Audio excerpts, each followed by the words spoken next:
Okay, so I'm just going to shout. Everyone hear me? There's no mic today? Back? Let's see if we need it. Is there any issue in hearing what I'm saying? Okay. I'm Bob Grudem. I'm going to talk about, I'm calling it tree derivations. Initially, this was a bad pun on derivation trees, which was kind of the subject of Alex talk at these events. But in fact, I'm actually deriving a tree of these programs that draw them. What I'm going to talk about is it's kind of the process that I went through to produce this program. I did it, just for this talk. We brainstormed subjects from talks a few months ago, and I volunteered to do one on diagrams. And it occurred to me that the most interesting thing about it, probably, I mean, the programs might be interesting, might not, but I really had a lot of fun doing this, and it was as much the process that I went through as the resulting, as the success. So I'm going to go over what I'm calling a Haskell style. It's not exclusive to Haskell. It's not the only thing you can do in Haskell, but I've done this several times in a row on different programs, and it's really worked for me. It feels good, and you'll see. So I wanted to do something with the diagrams package, and I also wanted to use standard containers if possible. I wrote an earlier version of tree drawing about 6 months ago or so, and didn't know as much about what was available. I didn't use standard containers. It ended up being very complex, and so this version is just amazingly simple and prepared. So we're going to draw trees, starting with this stick figure tree. Oh, and we'll go in depth through the process to create that one. This program is only like 14 lines long, something like that. But more slides than that involved in describing. Then, time permitting, I think we will have the time. We will refactor it to the point where we can just kind of poke in the code to add those tapered branches, and then do the same kind of process to produce a tree that's actually modeled in 3D. I'm just going to project it onto a plane to draw it. So the only thing that really changes here is the modeling. That is, all the drawing code we did in the last version is the same. Don't change it at all. All we did was change the modeling. So here's what I'm proposing as this as a Haskell style development. The first thing, as in any, this is computer programming 101. Don't start on it until you understand your problem. So we look at the problem details. Now here's where the interesting part comes. So in Haskell, this is the way I've done it the last few programs. You just look at your endpoints. What are the types you want? Then you, with some knowledge of what you can get out of your libraries, you fill in intervening types, and then you establish the functions that take you from one hop to the next. And you're basically done with it. You just stitch together and run it. The type checks will probably work. And it will type check because you've been careful about the types. So here are the problem details. By the way, this picture right here was done with diagrams. That was a 30-minute scratch project to produce that SVG picture. This is the crux of our tree. It's there's not actually very much to it. You've given a point P down here, a vector V, a fixed scalar R, which is going to be the ratio of magnitudes of the children to the parent, and an angle by which we're going to rotate the children with respect to the parent, one clockwise, one counterclockwise. Then so starting from P and V, we get Q, which is P displaced by V. It's going to be the new P for the next generation. W sub L and W sub R represent the new vectors. And you can see in the diagram they've been scaled.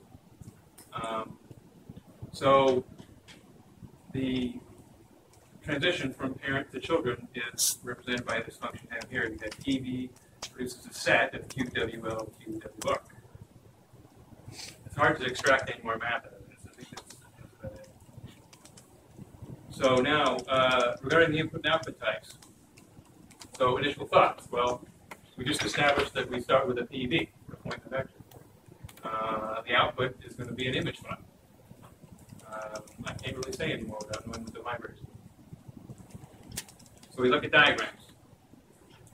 Diagrams has types for working with two-dimensional points and vectors. It does distinguish them. There's an important distinction. Vectors are translation invariant, which is actually the usual interpretation of vectors in math. If you've got an object that's, or in physics, you've got an object that's moving, it's got a velocity. Velocity is the speed and the direction. Where's that vector? It doesn't make sense to say that the vector is at this point or at this point. The vector is just a vector. It's translation invariant. It might as well be based at the origin. Whereas points are not. If you translate a point, it moves. So that's from diagrams. Diagram supports quite a few output formats. SVG is one that is standard. It's available on every platform that you can install it on. Install diagrams on it. There are a number of. If you look at the diagrams documentation, there's a lot of other formats where it's like experimental or other people are contributing it. It's not part of the core diagrams. So I just went with SVG. Within diagrams, there is a type, diagram SVG R2, that represents 2D diagrams that will end up as SVG when you render them. And, of course, it's got a gazillion functions for doing things with points and vectors and all sorts of things. So, sorry about the typesetting. I spent so much time on this typesetting. Anyway, it was a lot of fun. By the way, Ethan, thank you. I stole your slides to start from, Reveal.js. Love it. Except for this.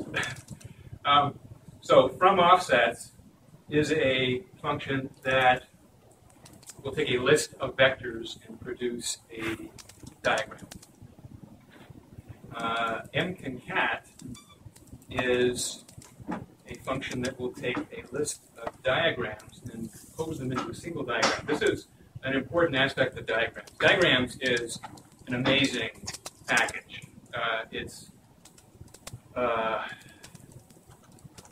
I'm using such a small amount of it, I'm not really doing justice to it. If you're at all interested in drawing pictures, go look at the documentation. It's quite well done. There's a nice gallery of really, really beautiful pictures. It's highly factored. It uses type classes. Brent Yorkie, the guy who did it, wrote the type classipedia. He's really into type classes, I think. So he's factored the library extensively into type classes. So a given function, can produce a whole bunch of different types of result objects depending on how it's being used. We're going to use from offsets, given a list of vectors to produce a diagram, and mconcat to crunch a list to compose a list of diagrams to single. Diagrams are composable. They're monoid. So there's a great white paper that Brent Yorkie wrote on monoids, describing the math behind diagrams. It was a good read. So we're going to. So we know what our input and output types are going to be. P2 and R2 for the input, and diagram SVG R2 for the output. Now the intervening type sequence. First of all, there can be many different intervening type sequences. It depends on the functions you find, how comfortable you are. You can do little baby steps with little easy functions, or you can do great big leaps with complicated functions. We need to fill it the input to output in with some intervening types. So I know I want to do a tree. So I wanted to use the standard container. So look at the container package. It has a little tree type, tree A. A is the payload. I'm going to put P2R2 in there. It has an unfold tree function which, given a seed, produces a tree. It has a tree is an instance of Fmap. So, given a tree, you can alter its contents, and it has a flatten function that will take your tree back to a list. Well, so I mean, I pulled these out obviously because I intended using them, but they attracted me because by the time I got here, I already knew that I wanted to turn the tree into a list because I've got m concat. Just as an example. So here's what I'm suggesting as the intervening type seed. I'm going to just introduce an alias for P2R2 tree node. So we've got a tree node to a tree node. Now I got my tree, so now convert it to a tree of diagrams, flatten it, and concat it, and then these are the functions and their types. I had to throw in a couple more. Origin and unit Y represent distinguished P2 and R2, so that's going to be my starting point. My tree is going to start from a trunk that's rooted at the origin and point straight up. You can see unfold and Fmap take helper functions. I'm going to have to define those. For the moment, these are just the types.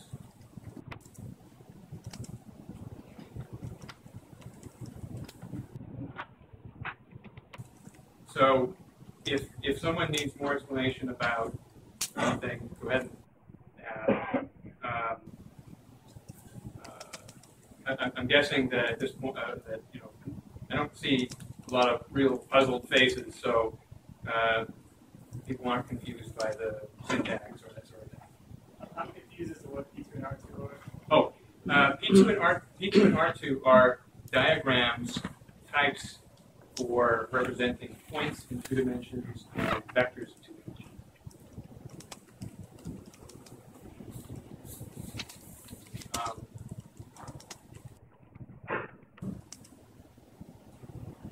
So, this kind of fell out.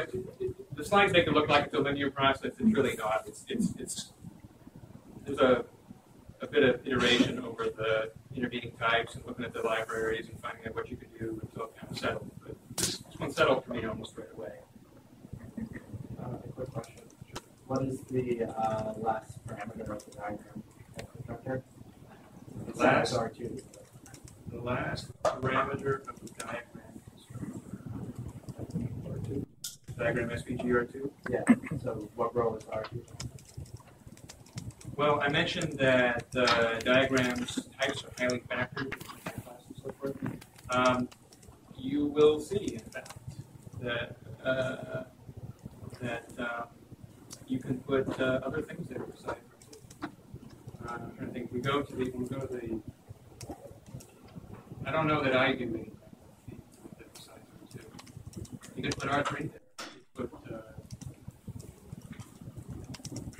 You can, in theory, use them in higher dimensions, just nobody does.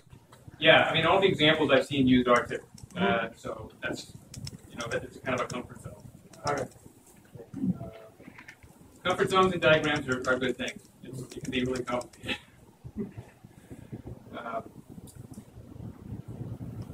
So at this point, we have all the information we need, other than the helper functions for unfold tree and Fmap. So let's work on those. Unfold tree. I've renamed the helper function from F to branches because the function is what it does is produce the branches given a parent, gives you the child branches.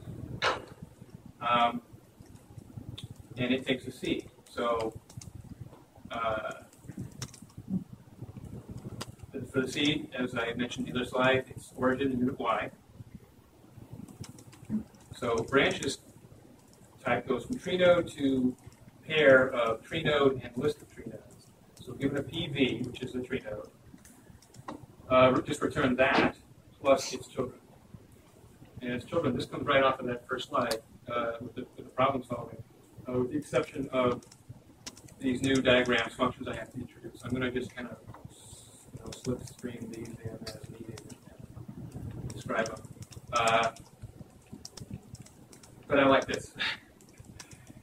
He uses this operator right here, the pound operator. That is postfix function application. So what this line is, this BRA is what I was calling W sub L and W sub R in the other problem solving slide. This is just a function, a nested function that, given an angle, will produce a vector rotated in scale. So you see what it does is, it starts with V. Well, V is the vector that came in, is the argument. Pound, and scale 0.6 is a function I'm applying to the V. So we're going to take that vector and scale it by 0.6. Then we're going to take that resulting thing, a new vector, and rotate it by angle A, giving us a new vector. So in branches, you see I use the BR with 1/7 and a negative 1/7, so we get them parallel. So I think you may have said this before, but we're building like a binary tree. It's a binary tree, but it doesn't have to be. That's just my example. So if you can make this function here, take 3 branches or something, and that would. Yeah, in fact, that's what the 3D version of the tree does. This is a flat tree, so I went with the binary for simplicity. But there's a little problem with this one. Nothing about unfold tree says where to stop. And I didn't put it in, so you can't run this. This produces an infinite tree. It'll crash. So we have to deal with that. So here I just modified branches to where it checks the magnitude of the vector, and if it's below an arbitrary threshold, it doesn't produce any children. And that stops the recursion right there. Because unfold tree is looking at that list of children to recurse. And if it doesn't find any, it's not.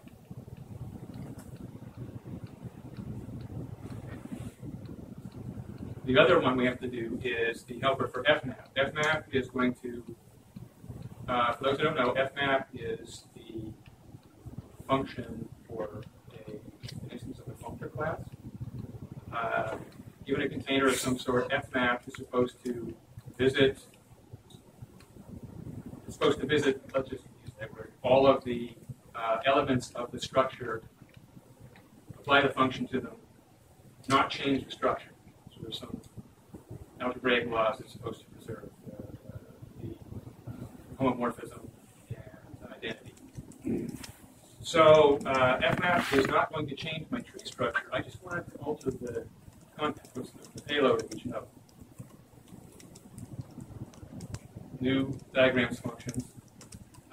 Given a PV tree node, I'm going to call from offsets from it. We already talked about that one. So that's from offsets of list of vectors gives me a diagram. That's the first time we see one of these diagram SVG R2s showing up.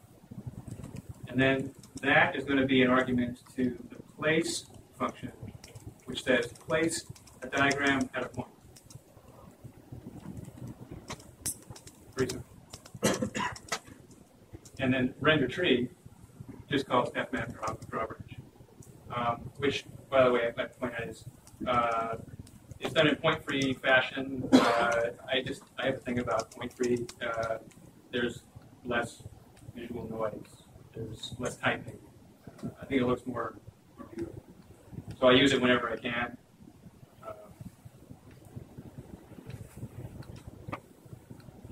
So we still have a couple more steps to implement. We have to stitch together the remaining ones. Render tree, I'm going to just take the last few steps and stick those right into render tree. So with the last slide, it was just Fmap Drawbridge. Now it's going to be mconcat after flatten after Fmap Drawbridge. So now I've got render tree taking a tree node all the way to a single diagram SVG by 2. So I can use in the main default main applied to render tree of build tree, and that's basically it. So I'm using another function application operator here, a $sign, which is the same as it's function application just like juxtaposition, except it's got lower precedence. So it means you can type fewer parentheses, basically. In this last slide, I'll just hop back here, where I'm typing place from offsets list of VP. I have two parentheses there, and I could have done place dollar from offsets V. Oh, could I? Maybe not. No. Forget I said that. It might be true. But here it definitely works. I would have to put parentheses around registry dog tree. Okay, and here's a command. This is I should have mentioned at the beginning. So all of these, there's a collection of programs that represent the different steps that I'm talking about. It's on my GitHub account. It's github.com, bobgru, tree-derivations. All of these files, all these programs are part of a Cabal file. So when you build it, this is the sort of command line that you would type to actually run the program. This first version I'm calling stick figure 0. The W says establish a width in pixels. The O is the output file. So why would you establish a width in pixels for a scalable vector graphics file? You're not really telling it how big the output is. It's scalable. It can be any size. What you're telling it is kind of a default size. It shows up in a transform matrix in the top of the SVG file. You generate this at 400, but if you stick it in a larger container in a web page, it'll scale to the larger size, and it'll look perfect. You won't be great pixelated.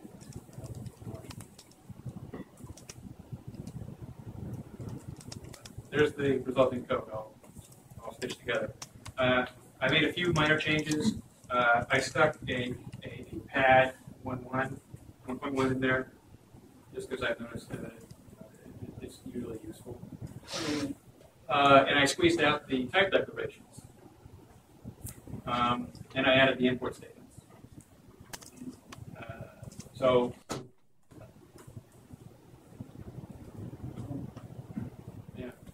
I was real happy with this. And I wanted to make it fit in one slide, which is partly why I squeezed out the type declarations. But there are other benefits. You mentioned to deal with the infinite branches, you guard on the magnitude there. Right. I'm just learning Haskell, but one of the things I thought kind of cool was how you have like infinite lists, and then if you only want some, you would like take 5. Yeah. Is there like an equivalent for the tree, like take depth or something? Well, you should mention that. Did you get the handout by any chance? I did. Okay, if you look at the handout, the first program is this one. Right below it is a program I wrote this afternoon when I realized I really like the idea of infinite trees. And I wish I could have thought of it yesterday, so I could have built the slides around it instead. Yes, you can, and it is absolutely one of the cool things about Haskell that you can even talk about composing your programs with infinite data structures. If you look at the handout, what you'll see is it's basically this program, except I changed branches to not have that guard. And I added a function called prune, which, given an infinite tree, consumes a certain amount of it based on whatever its criteria are. And you could, in fact, the first version of that actually took a function. So you could prune based on magnitude, you could prune based on depth of recursion, whatever. It really worked out very well. In fact, it was shorter than this book. But this is what the slides are about. So we've already talked about some of these things, but I just love Haskell. I have the distinct pleasure of having a job where I get to write Haskell. Sometimes, whenever possible. It's encouraged. I love that. So you have the handout, so I'm just going to refer to this one. But if you look at the code, there are no loops, no conditionals, and no explicit sequence. Aren't those the three things required for a Turing-complete language? what's wrong here? Well, they're there, of course, but they're hidden. They're taken care of for you in other ways. So what's left is something that looks like a declarative specification. It's concise. There's 6 functions, 5 of them in one line, and only 2 out of the 6 have arguments. Because I was able to use point-free style where the arguments are picked up implicitly. So, neat. I didn't put any comments. I don't think any are necessary, especially having gone through this development. You don't, there shouldn't be anything that's not understood. The type inference was very important while we were going through this. It was crucial, in fact. But because we were so careful with it, it's actually unnecessary in the program. I don't need the type declaration. So to get it in one slide, I just took them out. We've got 3 different forms of function application. Haskell is all about functions. So they give you lots of ways of using functions in whatever way is most helpful to you. But how notation is specific to diagrams? Diagrams gives it to you, but you can write it in one line. Oh, okay.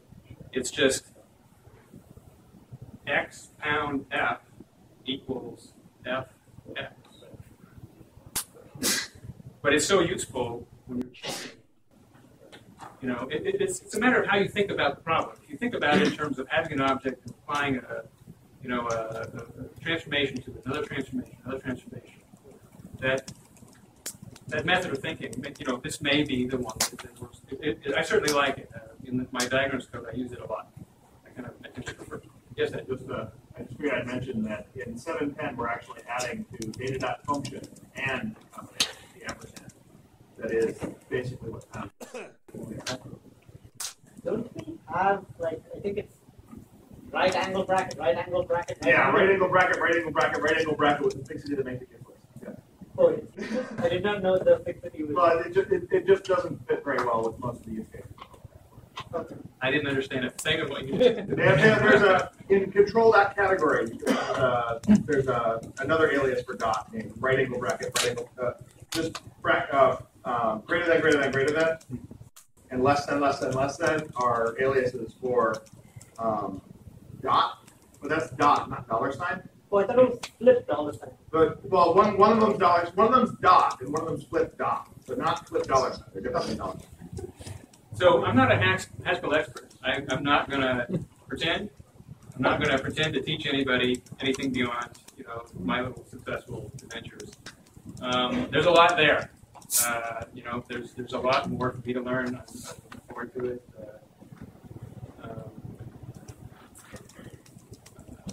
But with what I know, I can already do.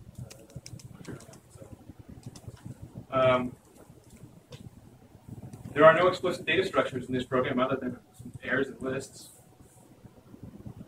There's no explicit recursion, although there are a couple of examples of it. Fmap and unfold tree recursion. It's all pure code except for default main. And there's a close brush with an infinite tree, and you get the full impact of that second program. So, if people want me to continue, I got the other 2. You can see I'm about halfway through here. Should I continue? Sure. Okay. So. I don't know how long I'm going to take. This is. How long have we spent so maybe far? another 5 minutes, and then I haven't timed my clock, but I don't have to take less than an hour, but maybe I will. I'm sorry, I haven't timed it, so I just finished the slides today. Okay. Well, then I'll go through the rest of these a little faster. You have all of the code for the resulting programs in the handout that draw with paper branches and draw with free. If you look at it, well, let me get started and we can judge whether or not it's worth continuing with the slides. Because what I can do is I can skip over the parts that detail the code and just look at the strategy slides. And then you can read the handout to look at the results. We can speed things up that way. I'm doing both of these transformations in the same way. The first thing I do is refactor. This is the one little bit of engineering experience that I can impart. Hopefully you already know this. But Don't add features and refactor at the same time. You're on good. Yep. Refactor first. So you've got a clean diff, and then you go in there and push new feature in.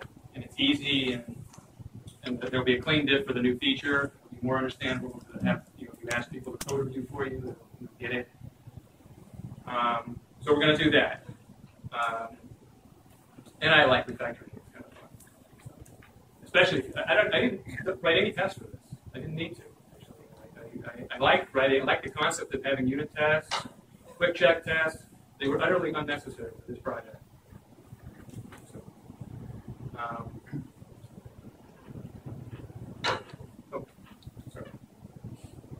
so the strategy is, I'm going to. Well, I didn't have to do some of these things. So on the project, on the GitHub project, you'll see that there are, I think, 3 or 4 versions of stick figure. The reason is that I did a couple of successive refactorings, and I just checked it in so you could look at it if you like. The diffs are pretty clean. On one of them, I put the type declarations back in just as proof that they work, but I'm going to comment on that right away after that. We have a lot of magic numbers. I don't advocate that. So one of the first things I do is pull the magic numbers out into a config structure. I'm going to refactor branch tips a little bit. And we are going to be drawing tapered branches. The significant thing is, of course, that the width changes from the base to the tip. So I'm going to need to track width along with the P&T. I unpacked that a little bit. That first program was compressed for the benefit of putting it on the slide. I don't normally write it compressed like that. So these are just numbers that came out that were in other places in the program. Actually, there's one interesting thing here. See, what I'm doing is I introduced the scale. We got the cutoff, scale, and angle were the 3 magic numbers from the previous program. This one's going to need minimum width and initial width. I added scale because diagrams does have limits. It won't draw less than 0.01 in width, in whatever it is. So I don't want to mess with that, so I'm just blowing it all up. It's got a large space of numbers that it works in. So we'll just work in, at 10,000 instead of. So I scale some of the constants by that. It's all going to get transformed to fit in the 400 pixel standard space that we suggest on the command line. All right, so branches, let's see. So the contents of branch tips here used to be, part of branches. So just separate it out. Explicit width, just add another coordinate to the tree node, and then so that's the refactoring. To actually implement the tapered branches, we just have to increase the initial width so it's more than minimum, and decide how we want to taper it from base to tip. There is a little complication with the drawing because, as I mentioned, there's a minimum width. We'll draw a line if it's the minimum. It won't be in any of the programs we're doing, and then if it's not minimum, we'll do a trapezoid that will establish the tapering. And then we have to actually calculate the taper from base to tip and force the minimum. So I'll just go kind of. So I'm going to say 0.7 is a taper. So the difference between base and tip will be 0.7. The ratio rather.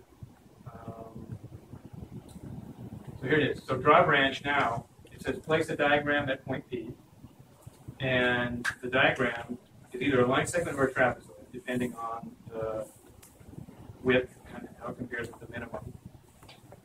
Line segment is just what we did before, except it has the pound LWW at the end.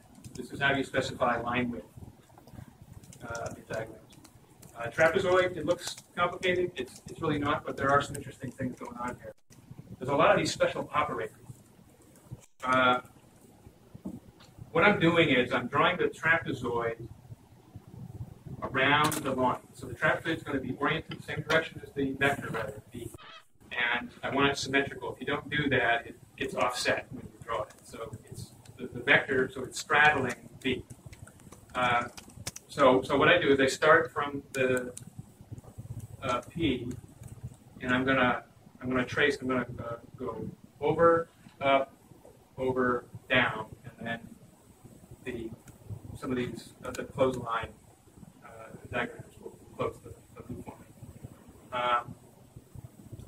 You notice this notation here. We've got several things. Dot plus caret, dot minus caret, star caret. So there's a little mini language going on here. Dot refers to points. Caret refers to vectors. The absence of a dot or a caret on one side of the operator means it's a scalar. So we have a point being offset by a vector. The vector is being scaled by a scalar. Sorry, scalar applied to the vector, and it's the vector. So the vector's on the side with the caret, point's on the side with the point, scalar's on the side without either.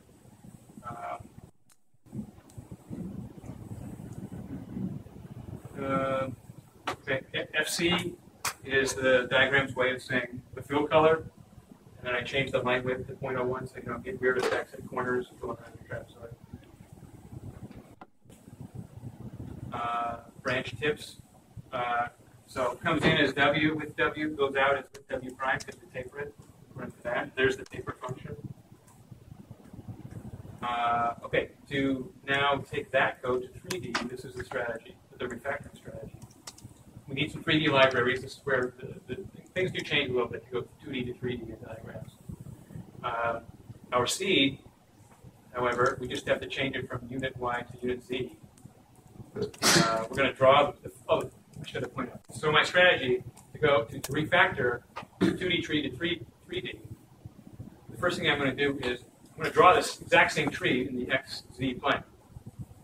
And then when I go to 3D, I'm just going to say, okay, now we'll create the children out of the XZ plane. So the first pass just does it in the XZ plane.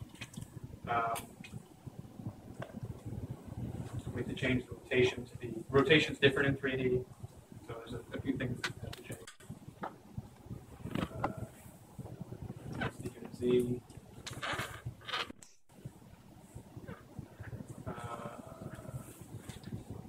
The render tree changes because before I do the conversion of tree nodes to diagrams, I'm going to do a conversion from 3D tree nodes to 2D tree nodes. So, as I was thinking, yeah, we never, whoever was asking about the other, what that last parameter of diagram is, we might have done something in R3 here, but we didn't convert to R2 before we convert to diagram.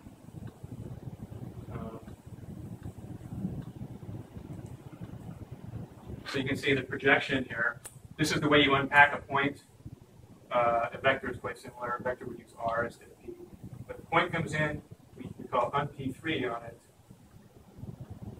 pattern match, and then do what we like with the results. So we got a P3 coming in and a P2 going out with just the X and Z. So we're throwing away the Y for it.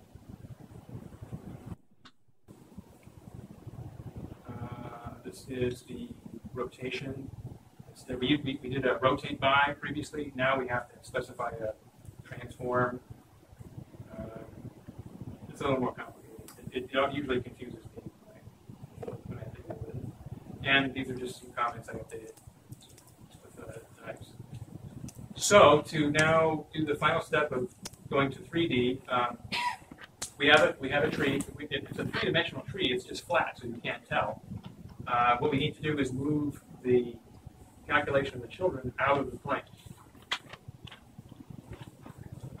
And you need a few more helper functions to do that. And I had a little interesting adventure with one of the diagrams functions that wasn't working for me. And you need some more libraries. And to make this work, I had to tune the cutoff length. I was running out of stack space the first few times. So, branch tips. This is kind of a monster. I'll just describe conceptually what's going on. I'm going to create a polygon in the XY plane. It's a two-dimensional polygon still. Then I'm going to, and what I'm going to get out of this polygon are points, P2s. I'm going to calculate the vectors, turn those into vectors rather. So first step, I get the points, which are just the vertices of a polygon, around a regular polygon around the origin. Then I'm going to get vectors pointing from the origin to those vertices.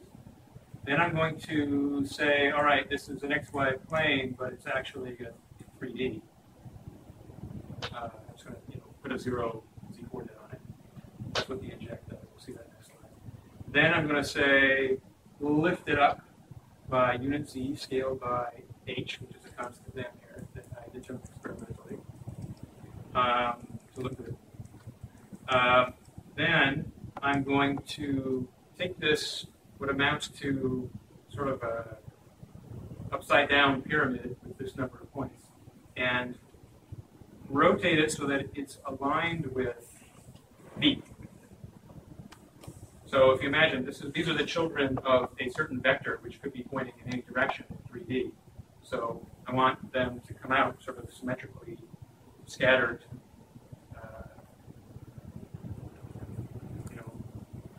off the tip of B. Then I'm going to scale the whole thing, and then I'm going to make tree nodes out of it.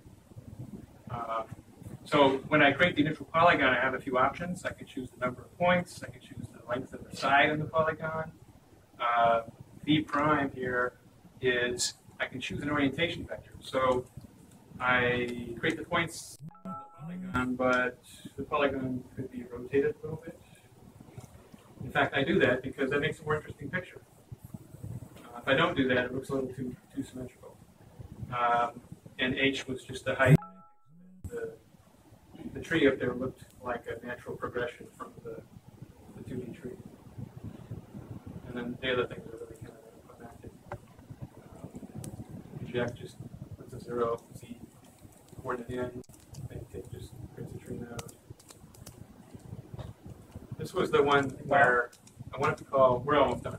I wanted to call the point at function in diagrams, and I just wasn't making it work. I didn't understand how it worked. But it's an open source project.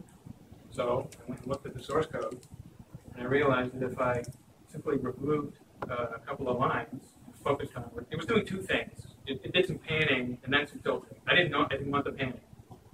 I just wanted the tilt. So I took out the panning, just copied the rest of it, and worked. So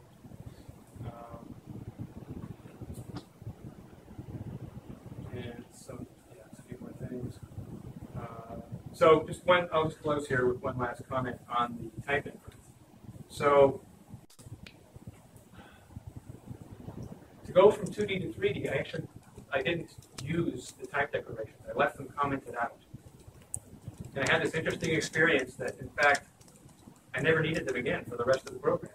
When I went from 2D to 3D, GHC just figured it all out. It just worked first time. But this is what it looks like if you went into Cabal REPL, tapered 0,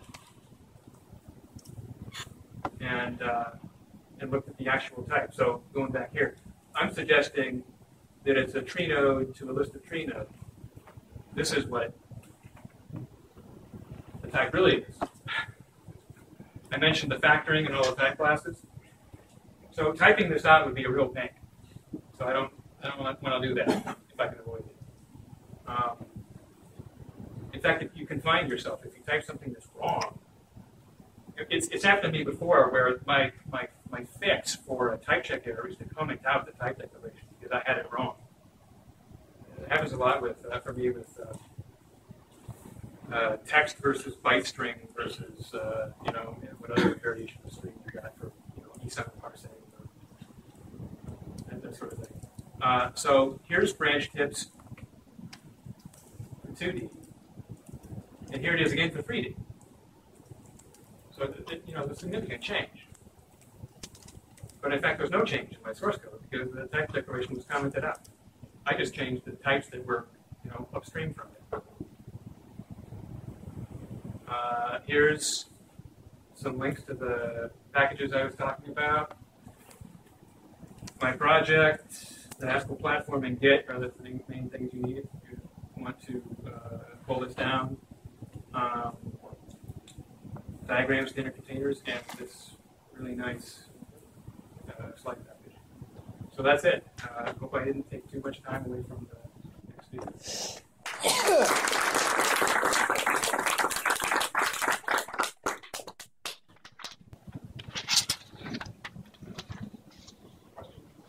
If you have any questions, while he's getting ready, I'd be happy to answer.